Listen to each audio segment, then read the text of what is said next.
1217년 칭기즈칸은 호라즘과의 외교 마찰로 인해 몽골 주력군을 서쪽으로 배치했고 금나라 전선은 무칼리를 왕으로 삼아 정벌하도록 했습니다.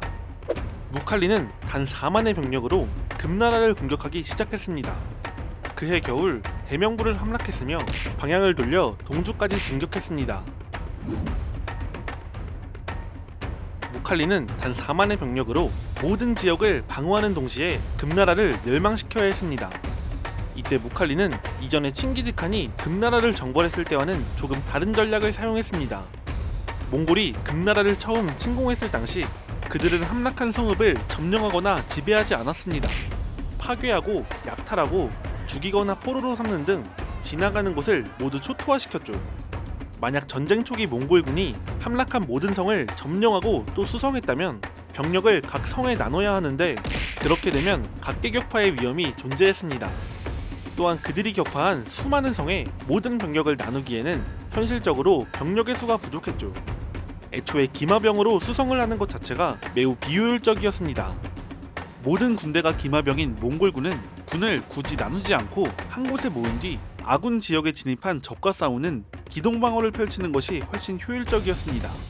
그렇다면 점령하거나 지배하지 않았다는 것은 알겠는데 금나라의 성과 도시를 초토화시킨 이유는 무엇일까요?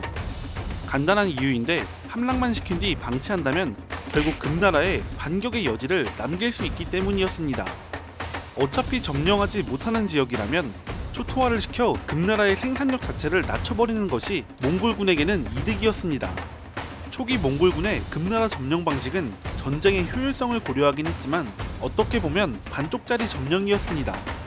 하지만 그렇기 때문에 금나라 전선을 맡은 무칼리가 더 빛날 수 있었습니다. 무칼리는 칭기즈칸의 명에 따라 계속해서 정벌을 이어갔습니다. 먼저 1217년 겨울 대명부를 시작으로 치주, 익도부, 동주, 밀주 등을 차례로 평정하며 반격에 나선 금나라를 다시 압박했고 1218년엔 태행산 서쪽을 공격했습니다. 이 과정에서 그는 이전에 요하 인근을 토벌할 때처럼 적의 항복을 받아들였으며 좀 더 적극적으로 항복한 인물들을 관직에 배치했습니다. 한편 후요의 반란을 진압하기 위해 부하들을 동경 방향으로 파견하는데요. 이때 후요가 고려의 강동성까지 도망가게 됩니다. 몽골은 동아와 고려에 협조를 요청했고 그들은 연합군을 형성해 후요를 섬멸했습니다. 무칼리의 공격은 계속되었습니다. 압도적인 무력으로 적을 도륙하며 태행산 서쪽 지역을 평정해갔습니다. 1220년엔 무칼리가 단순하지만 전황을 좀 더 유리하게 바꿀 선택을 하게 됩니다. 이전에 몽골군에 항복했던 한족 출신 인물인 사천예가 무칼리에게 한 가지 간언을 하는데요. 그는 중원이 어느 정도 평정되었으니 병사들에게 학살과 약탈을 금지시켜 왕으로서 백성들을 보살펴야 한다고 무칼리에게 말했고 무칼리는 그 말을 받아들였습니다. 그 직후 함락한 도시들의 약탈과 학살이 멈췄으며 이전에 사로잡은 노인과 아이들은 모두 풀어주어 고향으로 돌아가게 했습니다. 이때부터 인근 지역의 금나라군이 줄줄이 투항하기 시작했습니다. 어떤 한 도시는 주변 여러 지역에 인구 30만호를 적어 항복하기도 했습니다. 정벌 도중 황릉이라는 산등성이에서 주둔 중이던 금군 2만 명이 무칼리를 기습하기도 했지만 무칼리는 단 500의 병력으로 반격해 금군을 달아나게 했습니다. 무칼리는 금나라를 압박했고 곳곳에서 병력을 흡수하며 군 규모를 계속해서 늘렸습니다. 전선이 어느 정도 안정되자 그는 서쪽으로 향하는 칭기즈칸의 원정에 함께하고 싶다는 의견을 전하지만 칭기즈칸은 무칼리가 금나라 전선에 계속 집중해주길 원하며 요청을 거절했습니다. 무칼리는 1223년까지 개봉 일대를 제외한 모든 곡창지대를 점령했으며 금나라의 공격을 자신이 직접 혹은 부하들을 보내 모두 방어해내는 엄청난 위용을 보여주었습니다. 황하 이남으로 완전히 쪼그라든 금나라는 몽골의 화친을 시도하지만 몽골군은 그것을 거부하고 항복을 요구했습니다. 같은 해 봄에는 무칼리가 금나라 정복의 꿈을 이루지 못하고 사망했습니다. 행군 도중 병으로 사망했는데 그가 쉬지 않고 직접 군을 이끌었던 것을 봤을 때 사인은 과로사로 추정됩니다. 그는 마지막으로 슬프게도 남경을 함락하지 못했으니 동생아 네가 이루도록 하라 라고 유언을 남겼습니다. 금나라가 무칼리에게 허무하게 밀렸다고 생각할 수도 있지만 남아있는 경제력을 바탕으로 각지에서 끈질기게 저항했던 것을 생각했을 때 그것을 모두 진압하고 정복지를 관리한 무칼리는 칭기즈칸의 소방수라고 할 수 있겠습니다. 이후 금나라 전선은 그의 동생이 이어받았고 전선은 한동안 소강 상태에 들어갔습니다. 그해 겨울 금나라는 선종이 죽고 애종이 즉위했습니다. 1227년 몽골군이 한 차례 서역을 공격하고 되돌아오며 서하를 공격했는데 이때 정벌 중 칭기즈칸이 사망합니다. 이후 서하를 정벌한 몽골군은 다시 금나라 정벌을 재개했습니다. 금나라는 다시 힘든 방어전을 시작하게 됩니다. 금애종은 즉위 직후부터 금나라를 재건하기 위해 노력했습니다.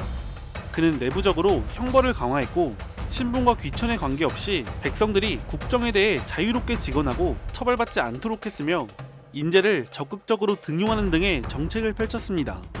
실제로 형벌을 단호하게 집행해 사사롭게 사람을 죽인 황족을 베어 죽였으며 금나라가 망할 것이라고 말한 사람을 처벌하지 않고 살려두었습니다.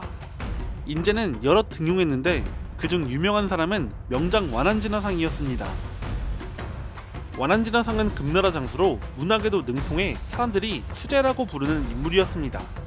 이런 완한진화상이 감옥에 갇히는 사건이 발생하는데 1225년 그가 장군이었던 형이 아픈 사이에 형 대신 병사 한 명을 처벌해 폐형으로 죽게 만들었기 때문이었습니다. 애종은 서쪽에서 병사를 이끌던 그의 형을 봐서라도 진화상을 사면하려고 했지만 신하들의 반대로 실패했고 진화상의 형은 얼마 지나지 않아 매우 여의어 사망했습니다. 이에 애종은 완한진화상을 독단으로 사면시킵니다. 그러면서 너의 형이 죽었으니 내가 명장을 잃어 너를 사면한다.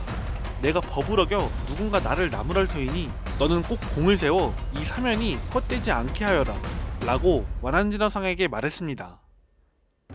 한편 몽골군이 서하를 정벌했다는 소식이 전해지자 애종은 몽골의 대공세에 대비해 섬서 일대의 장수들을 수도로 불러들여 방어 문제에 대해 급히 논의했습니다. 또한 섬서 전체에 사면령을 내렸으며 그해 세금을 면제시켰습니다. 1228년 몽골군 일부가 대창원에 진입했습니다. 이때 완한진화상이 자진해 침입한 몽골군과 싸울 선봉에 서게 됩니다. 그는 충유군 400기를 이끌고 대창원으로 향했는데 여기서 몽골군 8천여 기를 무너뜨리며 대승을 거두게 됩니다. 이 전투는 몽골과의 전투에서 한 번도 승리하지 못했던 금나라의 첫 번째 승리였으며 반대로 몽골이 금나라를 상대로 한 첫 번째 패배이기도 했습니다. 완한진화상은 이 승리로 엄청난 명성과 높은 벼슬을 받았습니다. 몽골군과의 전투에서 완한진화상이 이끌었던 충유군은 상당히 특이한 군대였습니다. 충유군은 금나라에 기순했거나 몽골에게 포로로 잡혔다가 탈출한 여러 유목민족이 섞인 혼성 기병대였습니다. 하지만 이들 대부분은 성격이 사나워 통솔하기가 매우 어려웠는데 완한진화상은 그 다루기 까다로운 부대를 솔선수범해서 이끌었습니다. 이후 그는 충유군 총령으로서 애종이 직접 중용한 사령관인 완한합달과 이랄포와 아래에서 활약했고 1229년엔 아직 황하 이북에 남아있던 영토인 위주에서 또 한 번의 승리를 거두게 됩니다. 몽골군은 1231년부터 오고타이 칸의 명령에 따라 더 강화된 공세를 펼쳤습니다. 하지만 금나라의 방어도 만만치 않았죠. 금나라 수도 개봉은 몽골군의 입장에선 근처에 진입하는 것조차 힘든 지역이었습니다. 수도 바로 위에는 황하가 흘렀고 서쪽에는 협곡 사이에 동관이 틀어막고 있었습니다. 동관을 우회하는 것이 불가능한 건 아니었지만 험한 산을 우회해야 했으며 그게 아니라면 남송의 영토를 지나야 했습니다. 동쪽으로는 황하 중하류를 넘어올 수 있었으나 태산이 가로막고 있었고 태산을 우회해도 수많은 강과 호수, 수로 등이 거미줄처럼 펼쳐져 있어 기병을 효과적으로 움직이기에는 힘들었습니다. 애종은 정예병력 대부분을 동관과 하중부 인근에 배치하며 당장 유일한 루트인 서쪽을 어떻게든 틀어막았습니다. 오고타이의 몽골군도 호락호락하진 않았습니다.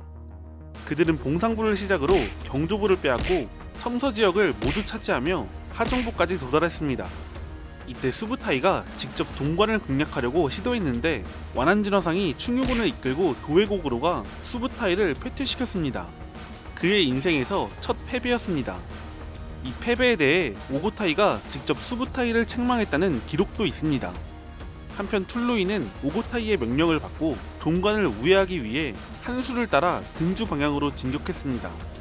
얼마 뒤 애종은 몽골군의 우회 소식을 듣고 완한합달과 이랄포아에게 대구를 맡겨 몽골군을 막도록 했습니다. 하지만 이랄포아의 잘못된 판단으로 툴루이의 몽골군이 성공적으로 한수를 도하하며 진입했고 금나라 지역에 진입한 몽골군이 시야에서 사라지자 그들이 우회해 개봉을 향했다고 판단하고 회군했습니다. 1232년 1월 금나라군은 회군하며 엄청난 추위에 시달렸습니다. 이때 회군 도중 균주 인근 삼봉산을 지나며 그곳에서 머물렀는데 갑자기 많은 양의 폭설이 내리며 짙은 안개가 삼봉산 일대를 덮었습니다. 금나라군은 3일 동안 이어진 추위와 폭설 속에 동상에 걸리거나 얼어 죽는 사람이 속출했습니다. 그런데 이때 툴루이가 몽골군 4만을 이끌며 폭설과 추위를 뚫고 금나라군을 기습했습니다. 금나라군은 강추위 속에서 기습에 제대로 대응하지 못했고 금나라 최후의 병력이라고 할 수 있는 15만의 병사와 대부분의 장수들이 몰살당했습니다. 이때 완한합달과 완한진화상은 삼봉산 근처인 균주로 도망쳤고 이랄포아는 툴루이에게 생포되었습니다. 하지만 곧이어 황하를 건넌 오고타이가 직접 삼봉산으로 왔으며 균주를 공격해 함락시켰고 이 과정에서 완한합달과 완한진화상이 전사했습니다. 이랄포아는 참수됐습니다. 쓰러져가는 나라를 어떻게든 일으켜보려고 했던 애종이었지만 그가 지켜온 모든 게 날아갔습니다. 금나라가 일어설 마지막 희망은 사라졌고 더 이상 전세를 역전시키는 것은 불가능했습니다.